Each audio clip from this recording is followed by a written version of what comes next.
Derrick Lewis just stops Taliesin Teixeira. After he knocks him out, he goes in his corner, lifts up his leg, and pisses in the, does like the piss animation to mark his territory. I can't with Wonder Boy. No, Wonder Boy is too nice of a guy to be fist fighting, bro. He's just too nice of a guy.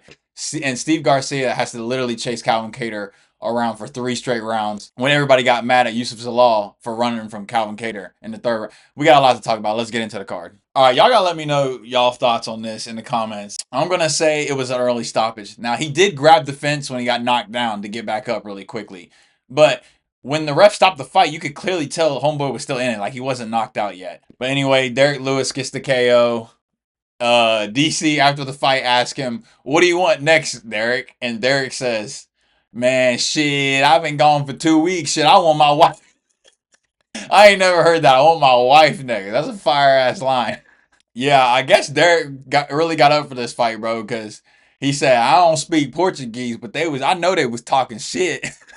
this country bumpkin motherfucker, bro. What's up with this dude? The last time I saw him fight, when he threw a flying knee and knocked the dude out in the first round, he took his pants off. What's up with this dude taking his pants off, bro? Bro, and then another thing, he fucking mooned the crowd, bro. Imagine if there's kids in the crowd. Can't make this shit up. I wouldn't call this a fraud check. I feel like this is an early stoppage. Let's talk about old Stephen Thompson and Gabriel Bonfim. I want to state this. I think Stephen Wonderboy Thompson is just too nice of a guy to be fist fighting. I mean, there was one point in the fight, I swear to God, bro, Stephen landed a clean head kick right on Gabriel's temple and cut him. And you could see Stephen do the, ooh, like, my bad. Like he's sparring or something, bro. That happened in the third round. Go back and watch the film. I'm not making this up. First round, Gabriel was throwing Stephen around the octagon. Almost chokes him out in the first round, but Steven eventually gets back up. Oh, why am I calling him Steven Wonderboy? We call him Wonderboy. But it seemed like it seemed like kind of a slow round. Wonderboy eventually gets back up after he almost gets choked out, and just they kind of pit pat around. Wonderboy looked. I don't. Wonderboy doesn't seem like he bounces as much as he used to and moves as much, but I don't know. He just might. He is 42 years old. So second round, very slow round. Wonderboy catches him with a clean. I mean, the Wonderboy is throwing these head kicks. Wonderboy is launching these rear left high kicks at Gabriel's head. And I know his arms is ringing after this fight, but in the second round, he catches him clean and rocks him and had Gabriel Millie, was it in New York? Millie by my money bop. He had Gabriel money bopping, and I think that stole him the round. So I had it 1-1 going into the third round. Like I said earlier, that remember when I told you he hit him with like a clean head kick and kind of did the like, oh my god face. After Gabriel got hit with that head kick, it was straight grappling, and he just kind of smudged him up against the fence. And that basically sums up the fight. Basically, Wonderboy lost his fight because of control. One of the judges thought that control was just more important than those little strikes he was landing. So, yeah. And then I want to talk about this. Gabriel Bonfim had the nerve at the end of the fight to get on the mic and say, Wonderboy, I can't do it in the Portuguese, but he said Wonderboy is the toughest guy in the division. I'm going to read off some names in the welterweight division, and y'all can and y'all can go from there. In the welterweight division, we have Bilal, JDM, Michael Morales, Sean Brady, Shavkat, Ian Gary, Islam Makhachev, Kamaru Usman, Joaquin Buckley, Carlos Prates, and Kevin Holland. I know Wonderboy beat Kevin Holland, but I don't think this old ass Wonderboy, Mr. Nice Guy, is going to be able to beat Kevin Holland now. And I don't think Kevin Holland would agree to just do a stand up match with him now, because it looks like he's very serious about his career. But yeah, I don't know why Gabriel said that. I think he was low key trying to gas himself up because he just beat Wonderboy and he's trying to make Wonderboy look good. But and then they were jumping on top of the cage, holding hands. Like, Wonderboy, would you chill out? Wonderboy, retire, bro. You're too nice for the sport. I can't watch that shit no more. All right, I was super excited to watch this Calvin Kattar and Steve Garcia fight. Lucas Tracy always hypes up Steve Garcia, said he was a marauder. And then I was looking at the highlights. I was like, God damn, I didn't know he knocked out Chase Hooper like that. And he was knocking people out in them highlights. But look at the total strikes, bro. Calvin Kattar looks so old, so slow, just flimsy jabs, nothing on them, on the back foot the entire fight. I mean, at least Steve Garcia tried to finish the fight. I don't think he rocked him until the third round. But this is when you gotta be an MMA. It's mixed martial arts. If someone's gonna run from you the whole fight, bro, please take them down and beat the fuck out of them. Like, oh my god, bro.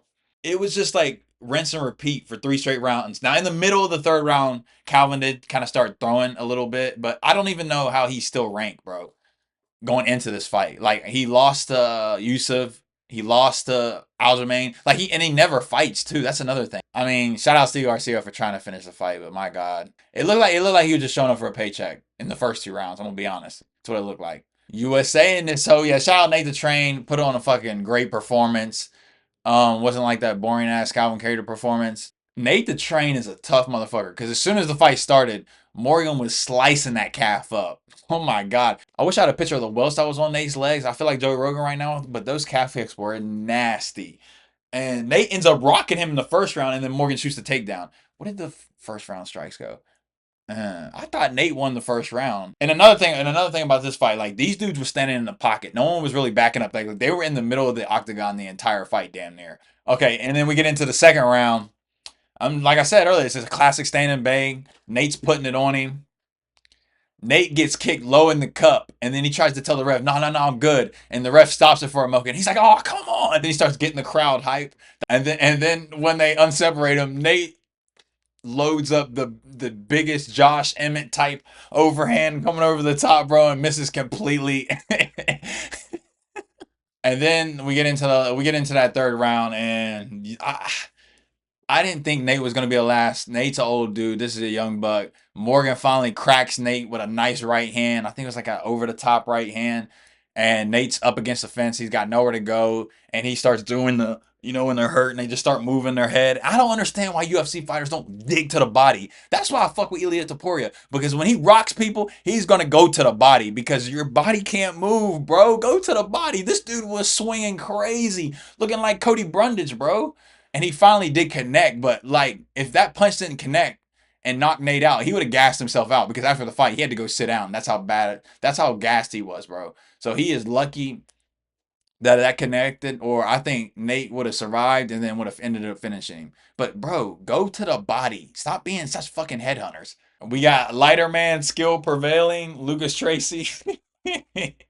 Lighter man skill theory proves again to be right. We got Victor moving up to heavyweight after being in light heavyweight and got knocked out brutally by Dustin Jacoby. It was like Kamaru Usman, Jorge Masvidal, just that straight right, and then just goes to sleep. And then before that, he got choked out by Anthony Smith. On paper, Anthony Smith in the guillotine. So this is a good bounce back win. They start out, they kind of just filling each other out. Austin throws like a leg kick.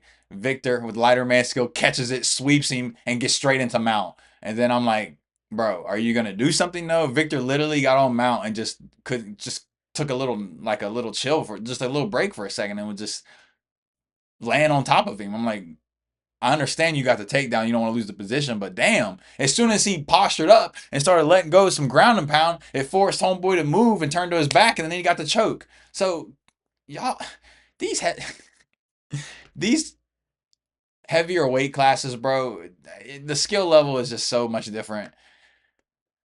But anyway, shout out Victor Petrino for getting that dub. All right, well, now we got Junior Tafa versus Tuco. We're just gonna call him Tuco. I can't say that last name. Um, we actually got one of the heavyweight blobs to lose some weight, but I don't know. Look at Junior's body, bro. It looked like he didn't lose the weight correctly. I don't know. It's like he's sucking it. He might even be sucking in his stomach right now. But yeah, so we got Junior going from heavyweight down to light heavyweight, and he's fighting against Tuco. And we realized Junior does hit hard as fuck because he had Tuco diving for the legs. I think he hit Tuco so hard he dislocated his shoulder. He said something about his shoulder being injured, and I said, "Oh God, I feel you on that." Tore my labrum in my left shoulder, and that's one of the worst experiences I've ever been through. So he gonna be out for a while if he really did dislocate his shoulder because he probably tore a ligament in there. First round, Tuco literally held him down the entire round from what I remember, and it took I think there was like 20 seconds left, and Junior finally reversed the position and got on top and started landing some big strikes. And then the second round ends up getting the submission. What was it? Was it arm and triangle, I think? Yeah, I think it was arm and triangle. He gets the arm and triangle choke. I don't remember how he set it up. So many fights I watched tonight. Jesus. I don't think Chris Curtis won this fight, if I'm being honest. I felt like Max Griffin was real, like, he looked scared on the feet. Like, I know Chris Curtis hits hard, but damn, he just looked jittery and nervous, bro. I think that kind of played a part in the judges not picking him because he was on the back foot the entire fight, too. But Chris was on the front foot, but he wasn't really throwing much output. I felt like first round was easily a Griffin round, just way more output. Second round, I felt like Griffin still won it. Even though Chris started throwing a little bit more and was getting some kind of hit reactions, like some big reactions out of him, like Max was looking scared, like I said earlier. And then in the third round, so I think Chris is down 2-0 and he needs a finish. But Chris is just, I think he played it off, making the judges think he was actually winning that fight. I don't think he won that fight. Chris was like fucking around, throwing him down, and then like smiling and shit. It just felt weird. It was just like a weird vibe in there, bro. I don't think Chris Curtis won that fight. And Chris has such a like a funky boxing style, bro. Like it's like a, I don't know, bro. That shit is just weird looking. Sean Strickland was in the back warming up with him, and he wasn't in the corner, thank God, because the last time Strickland and Curtis were together in a corner, bro, fucking they charged us. Sean Strickland in the corner, the guy give the dick to him.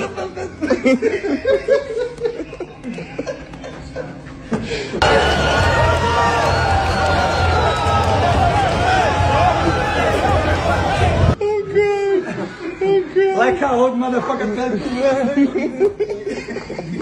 When I see Australian fighters on the card, I usually like I feel like they're gonna win. Like Australian fighters got that aura, bro. They're tough as fuck.